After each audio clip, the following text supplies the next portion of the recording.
안녕하세요. 착한 코딩입니다. 실무 개념 7번째, 커서 AI로 코딩 없이 웹페이지 만들기에 대해 설명드리겠습니다. 요즘 챗 GPT로 코드를 생성해서 개발에 많이 활용하는데요. 커서는 인공지능을 활용한 코드 편집기로 개발 환경에 최적화된 프로그램입니다. 챗 GPT의 경우 생성한 코드를 직접 복붙해서 개발 툴에 붙여넣기 해야 하지만 커서는 처음부터 개발 툴에 연동이 되어 있기 때문에 워크스페이스에 바로 소스가 작성됩니다. 커서는 개발자의 수고를 덜어주는 아주 편리한 기능들을 제공하는데요. 첫 번째는 코드 자동 완성입니다. 사용자가 코드를 작성할 때 필요한 변수, 함수, 코드 뭉치 등을 예측해서 제안해줍니다. 예를 들어 게시판 페이지에 저장 버튼을 개발자가 작성했다면 수정이나 목록 이동 버튼을 AI가 추천해줍니다. 그럼 개발자는 추천된 코드를 사용할지 의사결정만 하면 됩니다. 두 번째는 코드 분석과 리팩토링입니다. 스스로 전체 프로젝트 소스 구조를 분석해서 코드 품질을 최적화하는데 이때 기존 로직의 수정 없이 품질 개선만 할 수 있습니다. 세 번째는 에러 탐지입니다. 코드를 실행해 보기 전에 미리 에러를 예측할 수 있고 실행 중에 탐지한 에러에 대해서도 해결책을 제시해 줍니다. 네 번째는 자연어 명령어 및 지리 수행입니다. 한국어, 영어와 같이 일상에서 사용하는 자연어로 구체적인 명령과 질문을 할 수 있습니다. 예를 들어 파이썬으로 오목 게임을 할 수 있는 프로그램을 만들어 줘 라고 하면 행렬을 숫자로 입력하고 텍스트로 바둑판과 바둑돌을 출력하는 방식으로 오목 프로그램을 만들어 줍니다. 그리고 소스에 대해서 라인별로 설명해 달라고 질문하면 아주 자세히 대답해 줍니다. 커서 자연어 명령을 사용해서 쇼핑몰 화면을 만들어 볼게요. 리액트의 대표적인 템플릿인 크리에이트 리액트 앱을 사용할 건데요. 한글 명령어 이외에는 단 한 줄도 코딩을 하지 않고 페이지를 만들어 볼게요. 커서 설치 방법은 참조할 수 있는 영상과 글들이 많으니 별도로 설명하지 않겠습니다. 커서를 실행하고 왼쪽 상단의 파일, 오픈 폴더를 클릭해서 미리 생성해 놓은 워크스페이스 경로를 선택합니다. 크리에이트 리액트 앱 템플릿으로 무신자라는 프로젝트 생성을 자연어로 명령합니다. 컨트롤 L을 누르면 오른쪽에 AI와 대화할 수 있는 채팅창에 커서가 이동합니다. 커서에는 편리한 단축키들이 있지만 영상에서는 동작을 잘 보여드리기 위해 마우스 클릭을 사용할게요. 명령어를 입력하고 엔터를 누르면 커서가 단계별로 작업을 진행합니다. 현재 워크스페이스 경로에서 크리에이트 리액트 앱으로 무신자라는 프로젝트를 npx로 생성하겠다고 명령어를 추천해 줬습니다. 컨트롤 엔터를 누르거나 런 버튼을 클릭합니다. 워크스페이스 폴더를 열어보면 커서가 무신자 프로젝트를 생성하고 있는 것을 볼 수 있습니다. 직접 터미널에 npx 명령어를 쳤을 때보다는 설치 시간이 오래 걸렸습니다. 무신자 폴더에서 리액트 서버를 켜는 스타트 명령어를 추천해 줬습니다. 오픈 터미널 버튼을 클릭해서 명령을 실행해 볼게요. 문법 오류가 발생했는데 커서 결과문에는 오류 내용이 포함되지 않았습니다. 파워쉘 문법이 아니라서 오류가 난 것인데요. 저는 답을 알고 있으니 파워쉘 명령어로 리액트 서버를 켜달라고 다시 요청합니다. 원인을 모르더라도 커서에게 오류 내용을 질문하면 해결책을 알려줄 거예요. 이제 파워쉘 문법으로 다시 명령어를 추천해 줬습니다. 정상적으로 브라우저가 열렸고 리액트 서버가 구동된 것을 확인할 수 있습니다. 이제 본격적으로 쇼핑몰 UI를 만들어 볼 건데요. 커서에게 원하는 걸 얘기해 봅니다. 쇼핑몰을 만들 것이고 헤더와 푸터는 별도의 컴포넌트로 만들어 주고 중간에 상품 리스트를 넣어 달라고 합니다. 그리고 상품 이미지는 웹 링크로 걸어 달라고 해보겠습니다. 커서가 리액트의 페이지 구성 요소인 컴포넌트를 만들기 시작합니다. 스타일을 주기 위해 CSS 파일도 작성하고 DB를 연결하지 않기 때문에 컴포넌트 안에 상품에 대한 정보를 JSON 배열로 작성합니다. 생성 중인 소스들을 보면 음영이 잡혀 있는데요. 이건 아직 커서가 제안한 소스를 사용자가 확정하지 않았기 때문입니다. 작업이 완성되면 커서가 생성한 로직에 대한 리스트를 정리해 줍니다. 사용자는 Accept All 버튼만 누르면 됩니다. 그럼 음영으로 잡혀있던 소스들이 확정되어 음영이 사라집니다. 수정된 페이지를 보면 조금 투박하긴 하지만 그래도 명령한 내용을 잘 구현해 줬습니다. 헤더에 로그인 버튼을 만들고 장바구니 버튼은 텍스트가 아닌 로고로 수정하고 헤더 중간에 돋보기 모양의 검색 버튼을 만들어 보겠습니다.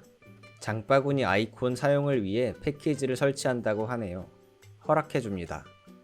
패키지 설치 작업에서 오류가 발생했는데요. 해당 작업을 스킵해 볼게요. 이번에는 커서가 잘못된 사항을 알아서 수정하고 다시 제안해 줍니다. 오류가 났던 패키지 설치도 정상적으로 완료되었습니다. 명령어 실행이 끝나면 브리핑 내용을 한번 읽어주고 다시 Accept All 버튼을 누릅니다. 브라우저에서 수정된 페이지를 보면 명령했던 검색 영역과 장바구니 아이콘 그리고 로그인 버튼까지 잘 추가되었습니다. 다음은 상품 리스트 위에 3초에 한 번씩 지나가는 이벤트 배너를 만들어 달라고 합니다. 총 5개를 만들고 앞에 2개는 구체적인 배너 내용을 알려줍니다. 라이브러리 설치는 허락하고 나머지 작업도 기다려줍니다. 작업 완료 후 억셉을 누르고 브라우저에서 수정사항을 확인합니다. 말했던 대로 스와이프 배너를 생성해 줬습니다. 상품 리스트가 정돈되면 좋을 것 같아서 이미지는 신발로 통일하고 더보기 버튼도 만들어 달라고 명령합니다. 수정이 끝났는데 더보기 버튼이 보이지 않아서 다시 구체적으로 명령을 해봅니다. 소스를 직접 열어보니 더보기 버튼 노출 조건이 이상하네요. 일단 8행 이하일 경우 무조건 노출해 달라고 해봅니다. 이제 노출은 됐고 더보기 버튼을 누르면 한 행씩 리스트를 추가해 달라고 합니다. 다시 더보기 버튼을 없앴네요. 살짝 짜증이 나서 구체적인 동작 예시를 들면서 따져봤습니다. 이제 이해했다고 하니 다시 기다려봅니다. 더보기 버튼이 정상적으로 동작합니다. 미안했는지 현재 행과 전체 행 수도 버튼에 표시해줬네요.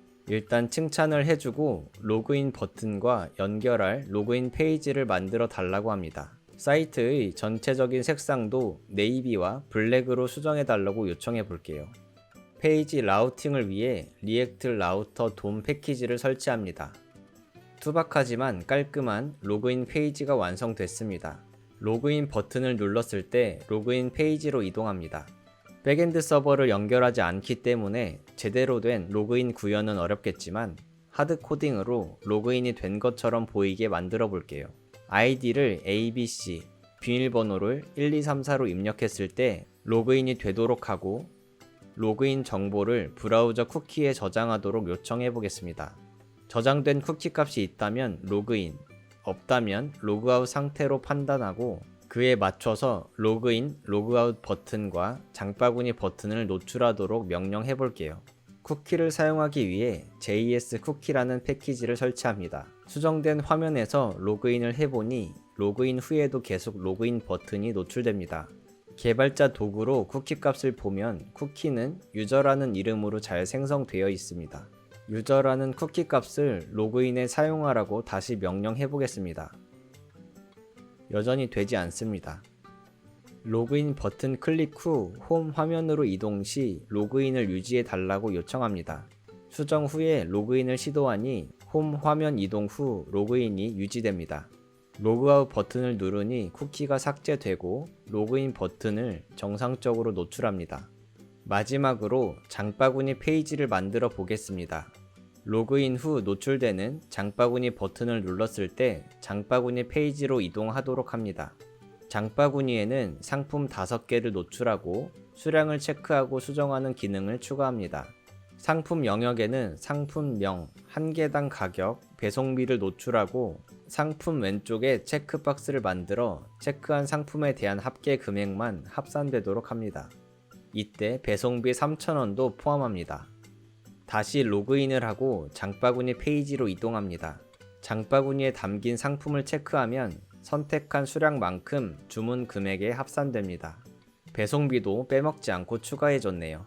커서의 자연어 명령을 사용해보고 느낀 개인적인 후기를 말씀드릴게요. 첫째로 요구사항이 디테일하고 까다로운 현업에서는 아직 사용하기 이르다는 생각이 들었습니다. 서비스를 완성하기까지 의사결정자와 개발자 사이에서 복잡한 의사소통 과정이 필요한데 현재 AI 수준으로는 사람 간의 소통 효율을 따라가지 못합니다. 하지만 개발 보조 역할로는 아주 훌륭하고 의사소통 문제도 학습되는 데이터가 많아지면 점차 발전할 것으로 예상됩니다. 두 번째, 권한 부여나 외부 서비스와의 연동 작업은 실무자의 역할이 필수적입니다. 보안 정책에 의해 권한 부여가 필요하거나 키 발급이나 방화벽 오픈 등 외부 서비스와의 연동에 필요한 부분은 AI가 접근하기 힘듭니다.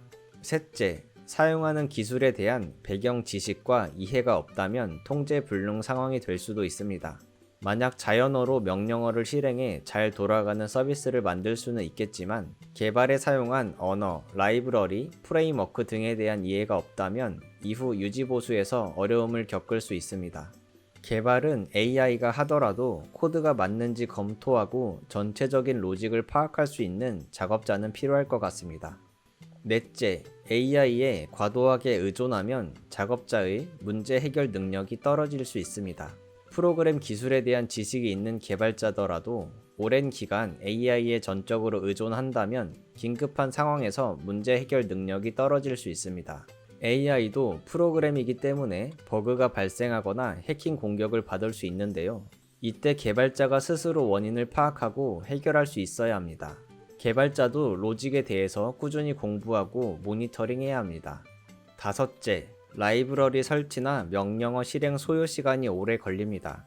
AI 프로그램을 거쳐서 명령어가 실행되기 때문에 개발자가 직접 명령어를 실행하거나 라이브러리를 설치할 때보다 실행 시간이 오래 걸립니다. 하지만 다른 작업 시간을 줄여주기 때문에 큰 문제는 되지 않을 것 같습니다. 여섯 번째, 단순하거나 모듈화된 작업일수록 AI가 완벽하게 구현할 수 있습니다. 현재 수준에서는 실무자의 후 작업이 필수적이지만 간단한 디자인, 퍼블리싱과 프론트엔드, 백엔드의 모듈 단위 작업의 경우 작업의 많은 부분을 AI가 대신할 수 있을 것 같습니다. 특히 이미 사용 중인 로직을 복제해서 사용하는 작업이라면 활용하기 좋습니다. 일곱 번째, 빠르게 원하는 서비스의 틀을 잡거나 개인 프로젝트에 활용하기 좋습니다. 디자인이나 기능을 상용화할 정도로 개발을 하려면 사람의 작업이 필요하거나 AI에게 원하는 수준이 될 때까지 수많은 명령어를 입력해야 합니다. 하지만 디자인이 중요하지 않고 기능이 복잡하지 않은 토이 프로젝트나 빠르게 목업, 시제품을 만들어야 하는 경우 AI를 효율적으로 활용할 수 있을 것 같습니다.